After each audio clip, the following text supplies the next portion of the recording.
Good evening and welcome to the Littleton School District budget hearing. First of all, I want to say that the school board's budget philosophy is dedicated to a process that accurately represents the actual cost necessary to provide a high quality and effective education for the students of Littleton. Our educational objectives: K-12 curriculum integration, incorporating technology in classroom teaching and learning, aligning curriculum with Common Core standards, and a focus on math at Daisy Bronson Middle School and Littleton High School, and science at Lakeway. Our priorities as a board is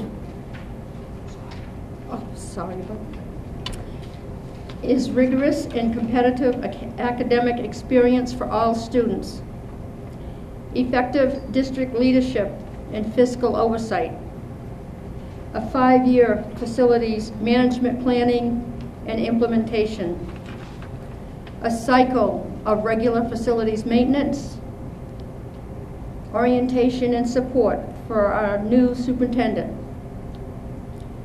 to review and refine the budget process, and to monitor student achievement and success. David, I think you're on.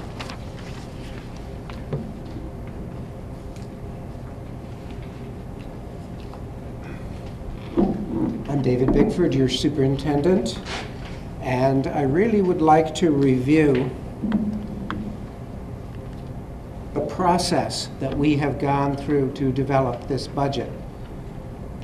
Many people may assume that administration goes out, develops a budget, brings it in, the board reviews it, gives it a thumbs up, thumbs down, but this is a much more involved process.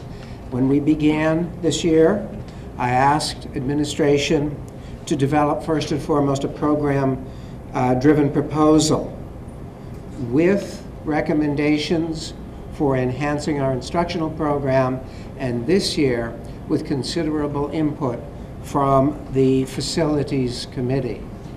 The board has put new emphasis on getting a comprehensive assessment of our facilities and using this assessment to drive our goal setting and our budget process. At the same time, I asked the administration to look at the impacts of a level funded budget. A level funded budget being a dollar for dollar even match between the previous year's budget and this year's budget. As we went through this, we discovered, due to costs that were beyond our control, that if we were to consider a level funded budget, it would have serious implications for personnel and for student academic programs. And we discerned in this process that it would entail cuts that we could not, in all good countenance, consider, given the board, its philosophy, and its emphasis in providing high-quality education for Littleton students. We've brought the first budget to the board, and in work session with the board, made some cuts, reconsideration, and came up with a draft that was that increased 5.1% over the previous year's budget.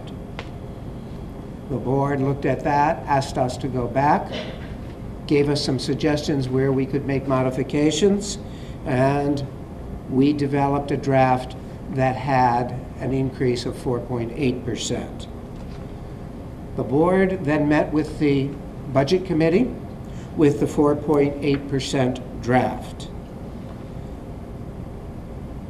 Listening to the discussion at the budget committee meeting, the board went back, And with the board's cooperation, we developed another proposal that was only 4.67% above the previous year's budget. We then received direction from the board to develop a budget that was not more than 3.9% above the previous year. The board considered this, board members considered this over the weekend, and we met again yesterday, and the board adopted a budget that is 3.2% above the previous year's operating budget. I'm going to take you through several slides of articles that will appear on the warning, and then we will come back and talk a little more about the budget. Article 1 is to elect 2 members each for 3 years to the school board, to elect a moderator for 1 year, to elect a school district clerk for 1 year, and to elect a treasurer for 1 year. The voters will be receiving, will receive the reports of the school district agents, auditors, committees, and they will be voting on whether to accept those reports and place them on file. Article 3 is to put before the voters the budget of $16,870,016. And it explains that in the event that the budget is voted down, a default budget of $16,724,863, which is the same budget as last year with certain adjustments that are required by statute. So the question is, what is in this operating budget? It represents, first and foremost, an increase of $528,522, or 3.2% over the FY 2016 budget. It has a potential tax impact of 70 cents per $1,000 of assessed value. Now that is the budget's impact. There are other variables that will determine the overall impact on the tax rate, not the least of which is the state appropriation to Littleton. And as I understand it, that appropriation is slated to be cut back. And Tom, it's cut back by about 33 cents. So, or $250,561 less. So that gives us an effective tax impact of $1.12.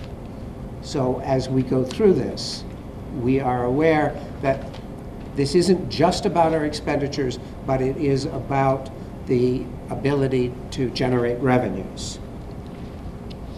The final tax rate will be set in October 2016 and depends upon adequacy aid, Littleton's assessed valuation, unassigned fund balance, and other variables.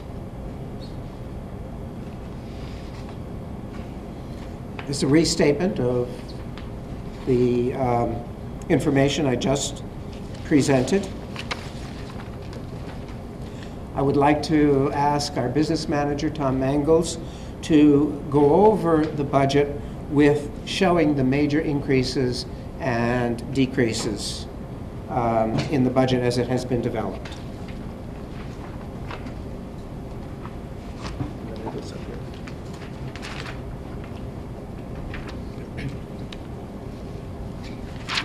The sheets that you had for the handout have a column that indicates the increase or decrease for each of what we call the function codes, each of the different types of functions that we perform within the school district. Those increases and decreases are summarized on these next couple of slides.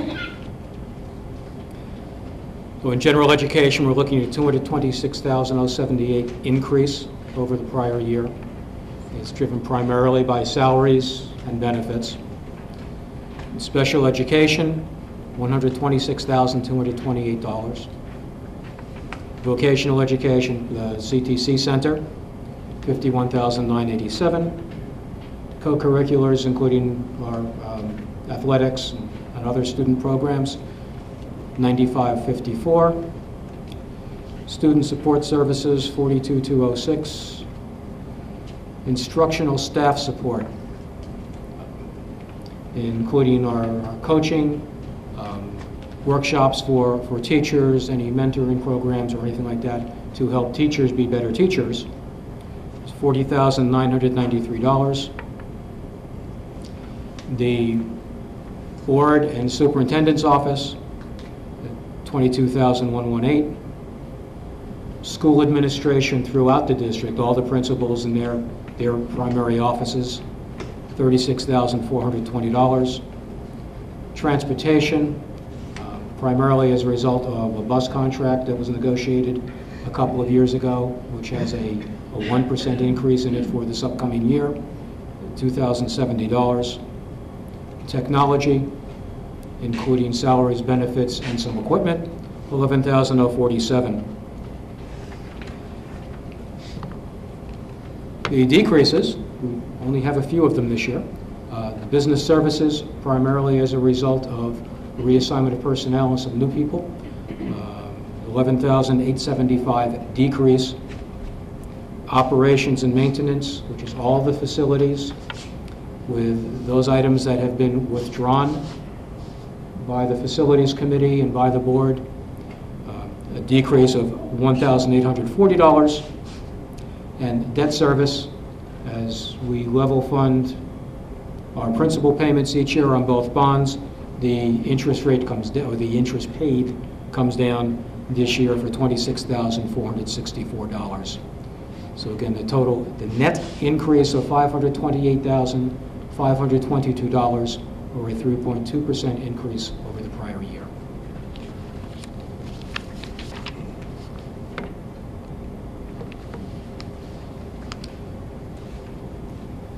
A little pie chart to show where the money goes.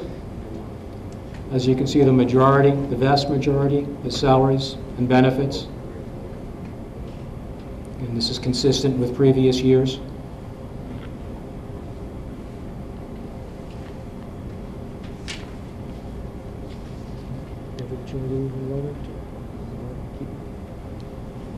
Okay. Where we are. As of December, you can see we had 723 students enrolled, 386 at the elementary school, 116 at the middle school, 221 at the high school. We also had 189 students, including that's district and out-of-district students at the CTC. We have identified 123 students in special education programs, and another 26 students, or including, I guess, another 26 students in the academy.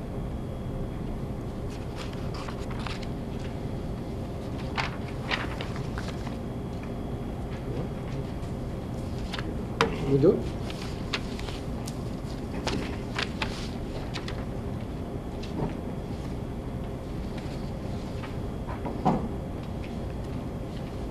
One of the items that we look at as we're developing the budget is what is the future going to hold for us? What has our history been in the past? Our historical enrollment has been dropping, and that's not news to citizens in Littleton, nor is it news to the people working in the schools. We have seen a drop in the past 10 years. And one thing that the figures prepared by New England School Development Council shows that erosion slowing as we go ahead, predicting about 611 students 10 years from now. We took this into consideration as we looked at both the economic impact of our budget proposal and what this would portend for the future. The board has looked very carefully at our staffing, our class size. This year, we have 183 employees, and we are projecting on the 2016-17 school year an increase of 1/2 an employee. We did this in light of the fact that we have certain needs that we had to meet, not the least of which was the improvement of technology education at Lakeway Elementary. Many of you may not know, but the statewide testing mandated first under No Child Left Behind, and then every student succeeds, has our students performing these assessments online, which means that we have to have computer technology available for each student as they take these assessments. But the problem we face is not just the number of machines and the number of students, but the fact is we have to educate the students on how to use them.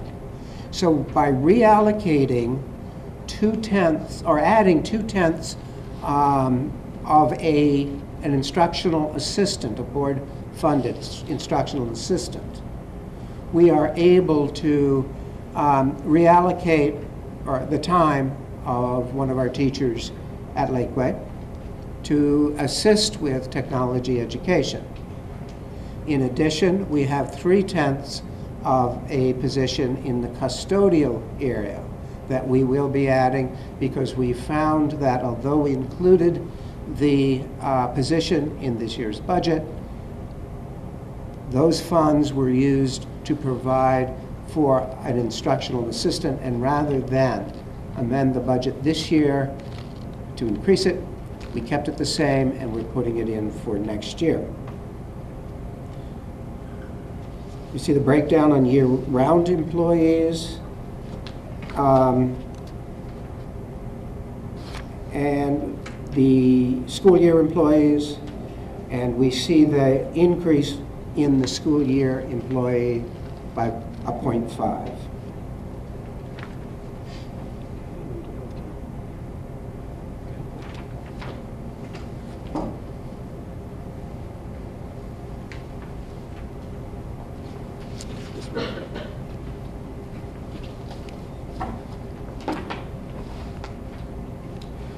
One of the major components of our cost is benefits for our employees.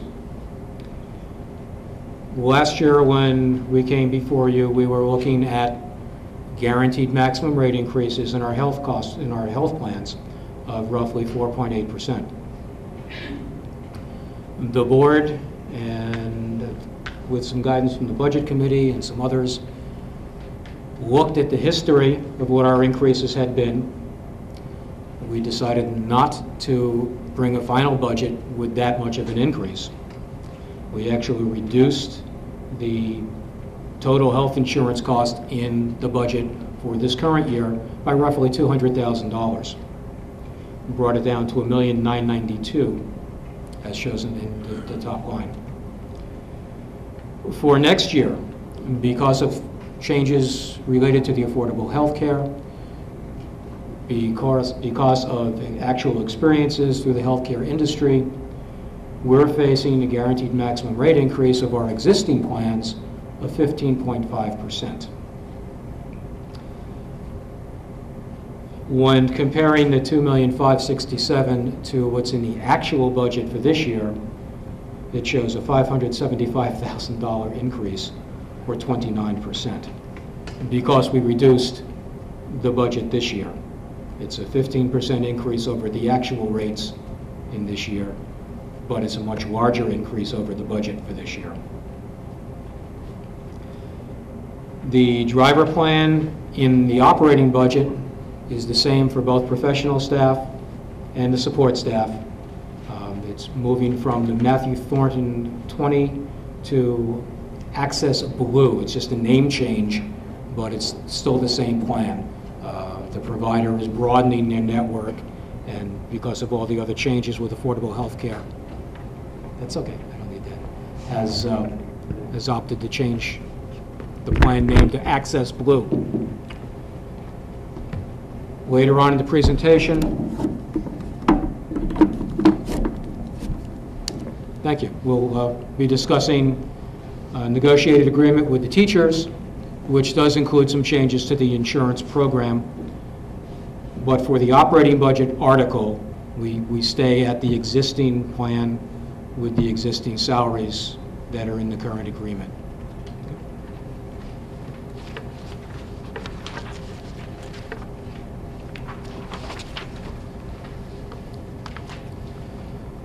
Revenue. Here's a distribution of revenue. We're looking at $16,980,000. The vast majority of it comes from you. $11,277,000 of it. If we take out all the other sources of revenue, you can see that of the $5,700,000 remaining, the lion's share is from the state, not just in adequacy aid, but in a few other supports. We get some vocational aid for tuition. We get some vocational aid for transportation. The majority of that, however, is adequacy aid, which is projected to decrease this year.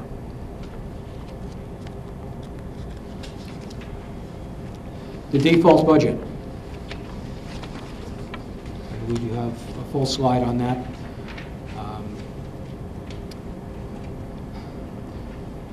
Because you're a ballot town rather than a town meeting town, when your meeting is over, we have to have a budget.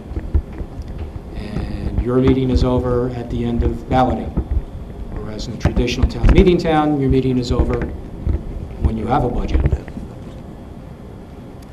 In the event that the budget article is defeated, we have what's called a default budget, which would go into place.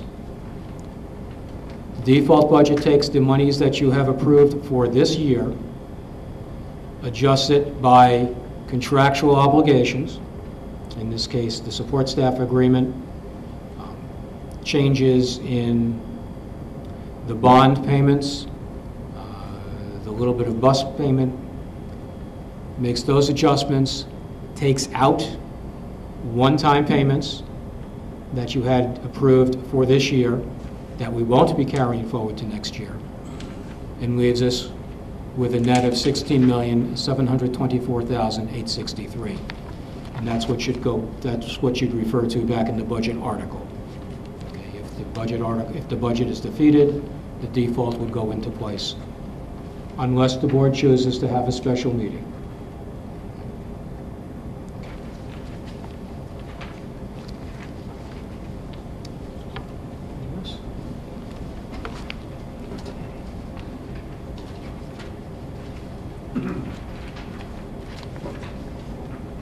This school year was a year in which the board negotiated a successor agreement with the Littleton Teachers Association.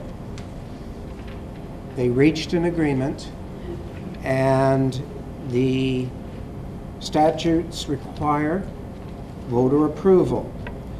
So we have Article 4, which would ask the voters to approve the agreement between the LTA and the board. Statute also requires that we inform the voters of the costs. I would ask Barbara Estone to come up and talk about the negotiations process and the results, and as a background of how we get to the figures that are in this slide.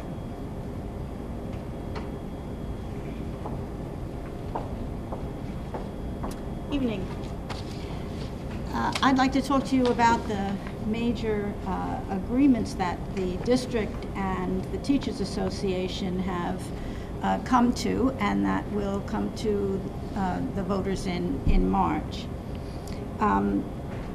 First, let me say we agreed to a 2-year contract. So the contract period is 2016 to 2018.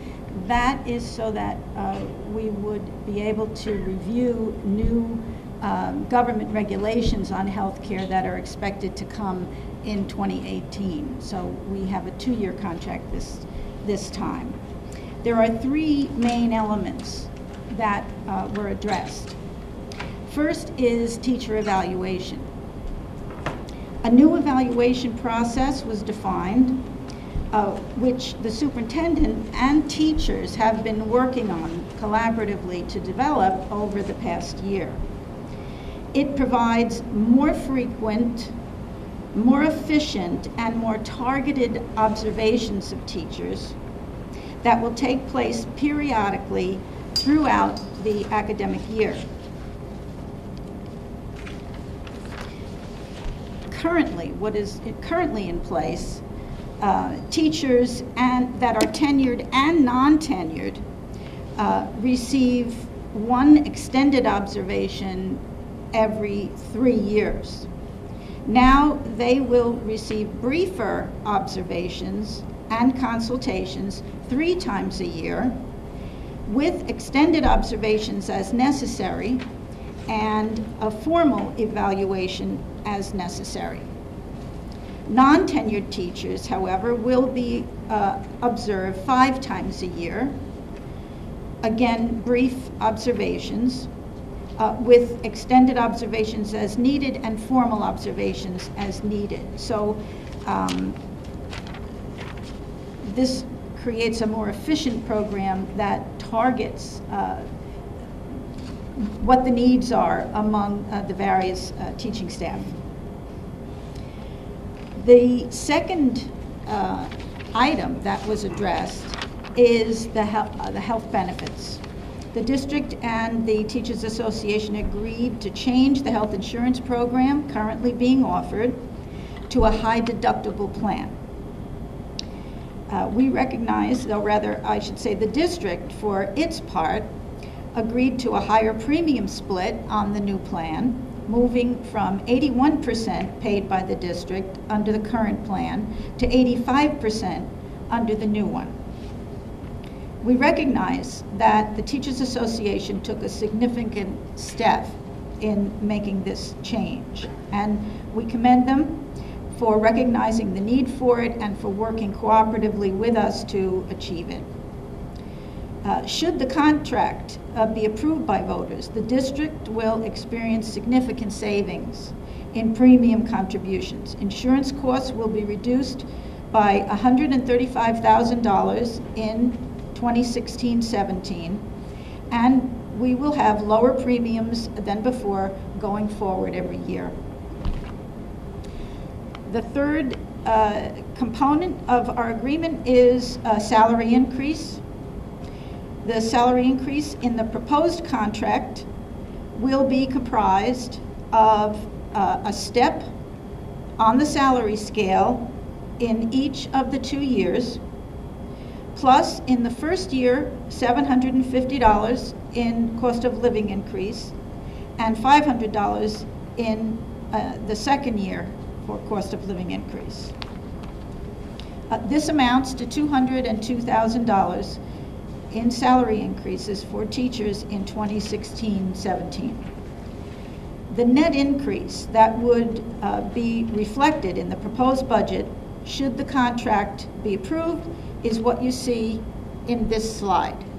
In 2016-17, it's $66,795, which is the $202,000 salary increase minus the $135,000 in insurance cost reductions. Okay? Very good, thanks. Okay, taking questions. Question?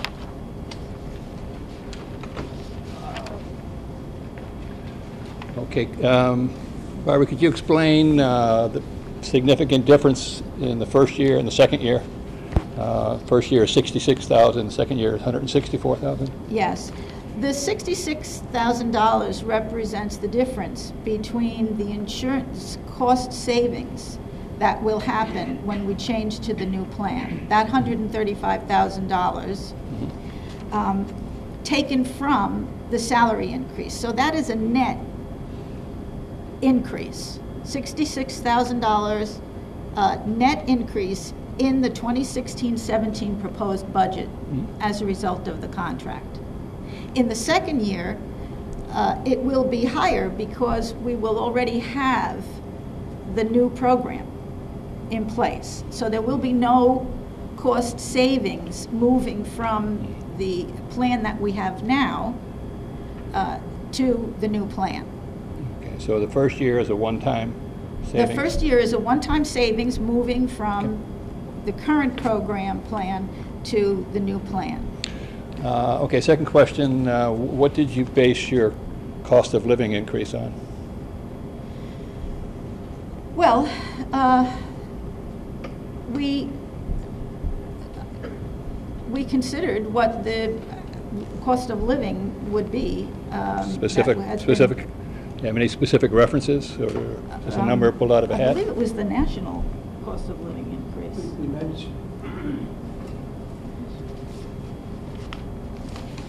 We discussed the national rate of inflation, the cost of living increase, but the ultimate settlement was a function of the bargaining back and forth. So it was not that they adopted, the board or the association adopted one percentage or another, but as the negotiations went on, there was offer and counter offer, and the figures that Barbara talked about were what they settled upon. Okay, just a suggestion when you present this at the deliberative session. I think the second explanation is more informative than just saying it was a cost of living. Because when people say cost of living, well, I didn't get a cost of living increase. So if you package it as part of the negotiation, I think it's probably a little more palatable. I think you're right. Thanks. Any other questions?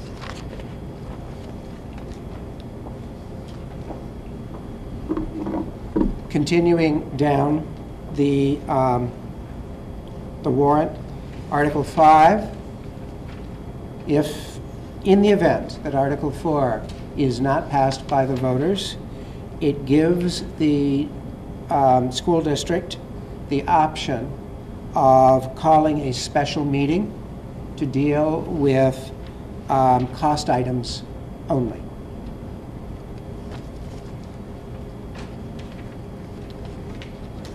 Article 6, School Facilities, Maintenance Capital Reserve Fund. As we said earlier, the Facilities Committee and administration have spent a considerable amount of time going over facilities needs, and I'd like to ask Leslie Robbins if she could share some of that background.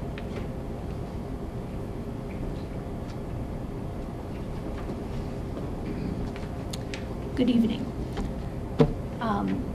I just want to mention I'm Leslie Robbins. I'm a member of the school board, and I serve on the facilities committee, as well as does Greg Cook, who's also on the school board. And before I review these warrant articles, I'd like to just take a few minutes to make some comments about our facilities. The Littleton community has made several major facility investments in the last 10 to 15 years. Littleton citizens in 2004 voted to renovate the Littleton High School. And then in 2011, they voted to construct a new 7th and 8th grade, as well as renovating the Career and Technical Center. Both of these projects have served our community extremely well. As preparations begin for the high school's 2018 reaccreditation process with the New England Association of Schools and Colleges, its facilities are in pretty good shape overall.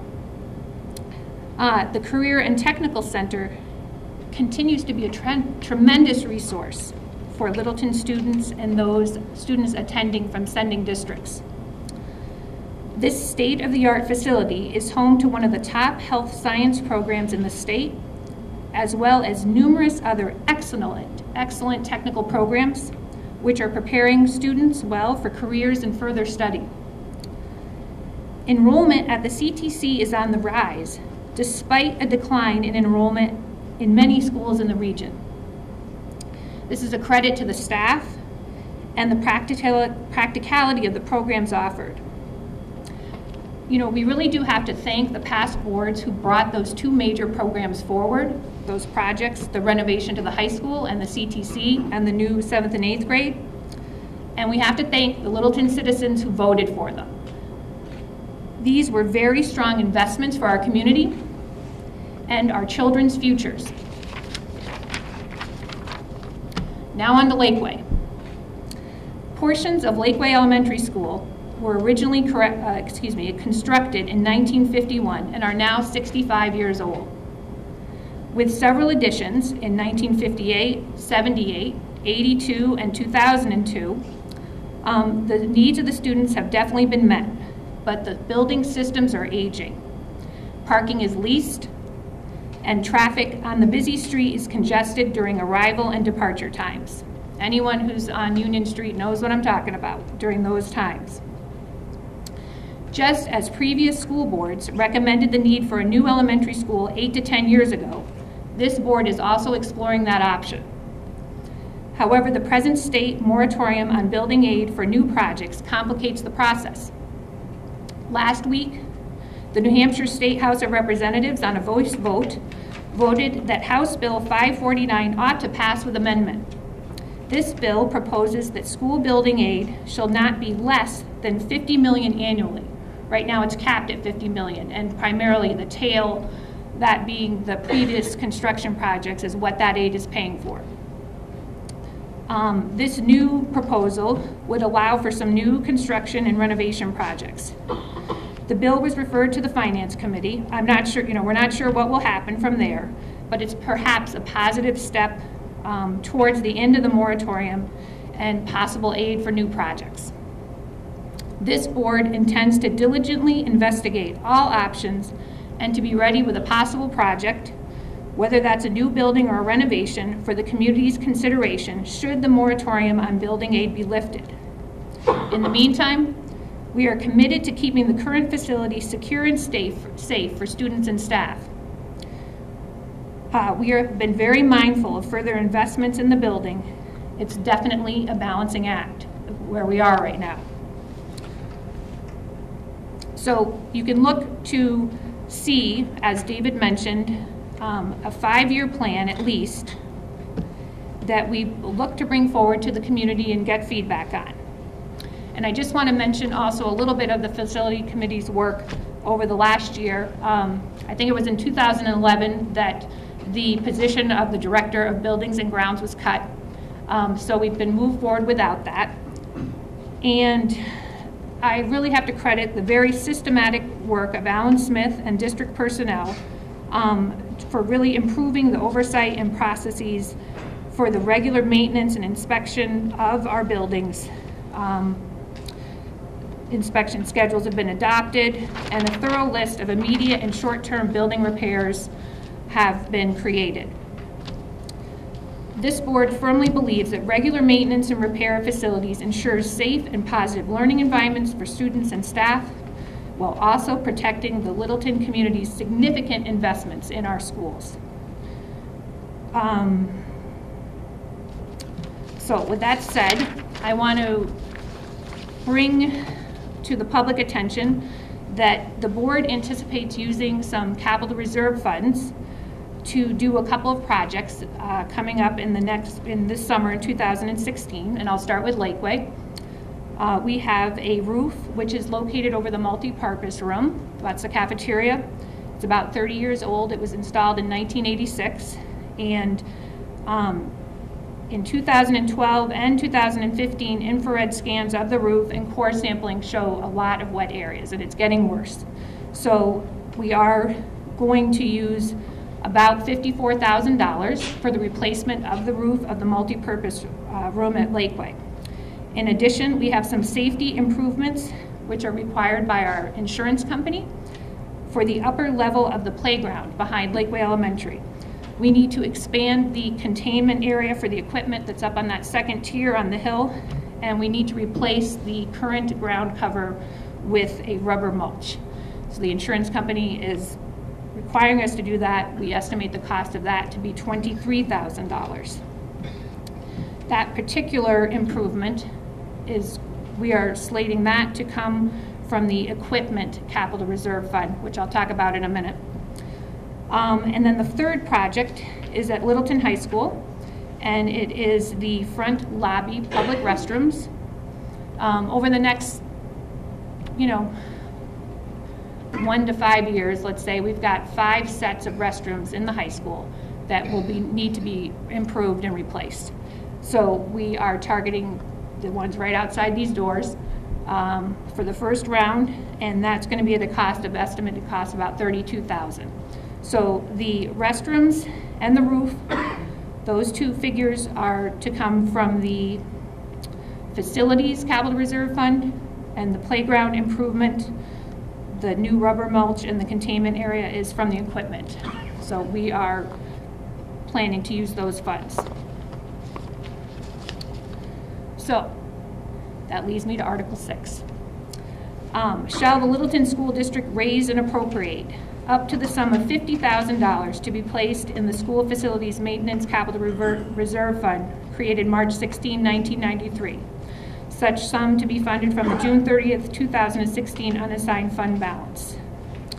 Our current balance in this fund is $180,702. We will be accessing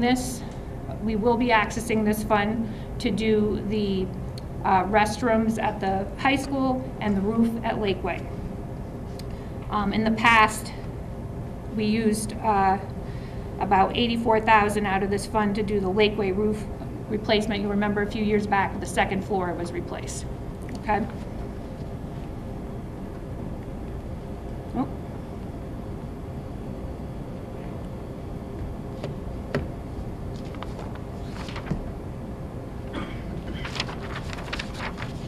Okay, Article 7, replacement of Equipment Capital Reserve Fund.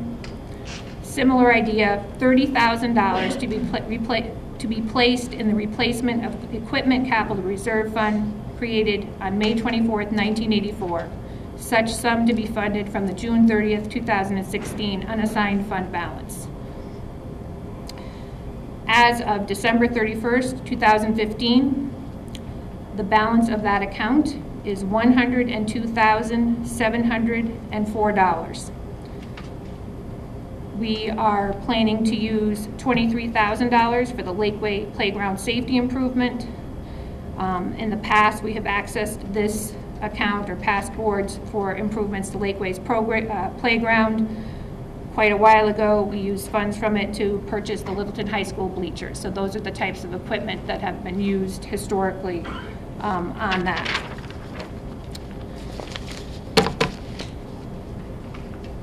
There's certainly other items within our district and our old elementary school, things that could go wrong. So having some balance in those funds is a cushion for those type of unexpected things that can happen. We have other roofs at Lakeway that range between 34 and 40 years old. They're dry right now, but they're definitely old. And so we have to be prepared to deal with those types of issues before we bring, a full project. So, thank you very much.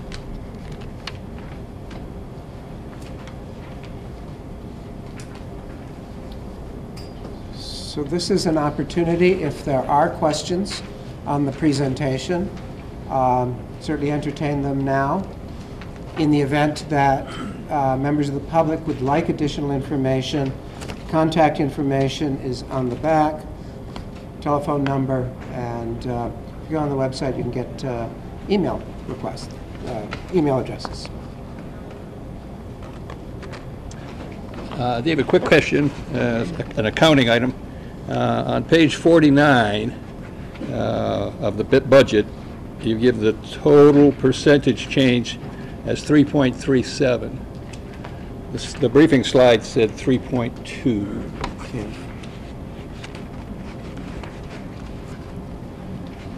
Yes.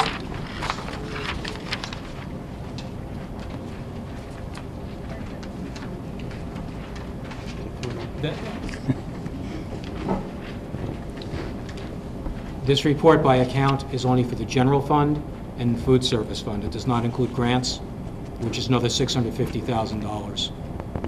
Okay. So the summary page that you have Right. does include all three funds, and that's you can look on that and see the two different percentages. That's where the 3.2. That's where the 3.2 comes. It's a total It's appropriation. a little confusing. Okay, thanks.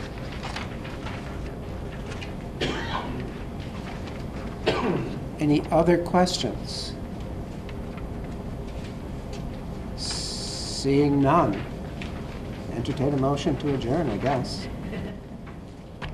Thank you all very much for being here.